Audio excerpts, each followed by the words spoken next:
Timu zinazotuwakilisha vyema kwa hivi sasa kwenye michuano ya CAF ikiwemo klabu ya Singida Black Stars, Azam FC, Simba Sports Club pamoja pia na kikosi cha wananchi. Hizi zinaweza zikatuwakilisha vyema endapo kama kila timu itaingia robo finali ya michuano ya shirikisho ama pia michuano ya klabu bingwa, na sio robo tu, hata zikafanikiwa kuingia zote makundi. Hii kwa msimu unaokuja mwaka 2025-2026, yani kiwalisia Tanzania itaweza kufikia hatma na ligi yetu ya NBC ligi kuingia kwenye nafasi ya 3, huku za juu zikiendelea kuwepo ikiwa ni nchi ya Misri pamoja pia na nchi ya Morocco, huku South Africa tukiweza kuwapiga kibega taxi na kuweza kuhakikisha kwamba nafasi ya 3 inashikiliwa na ligi ya NBC. Sasa ni jambo la wazi kwamba tuendelee kuzipa nafasi na kuziombea timu zetu 4 ambazo hivi sasa zimeweza kuingia kwenye michuano ya CAF, kwa klabu ya Yanga, Simba, Singida Black Stars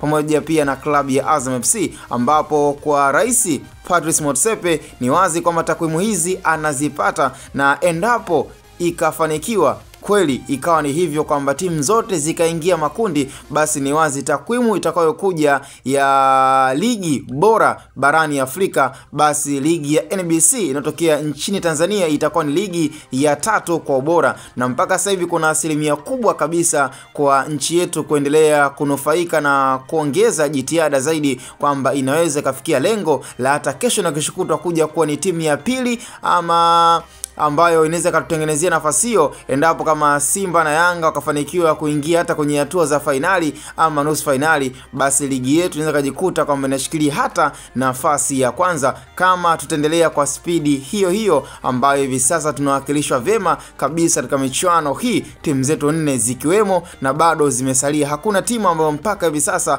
imetoka ama ina dalili za kutoka. Kwa hiyo big up sana.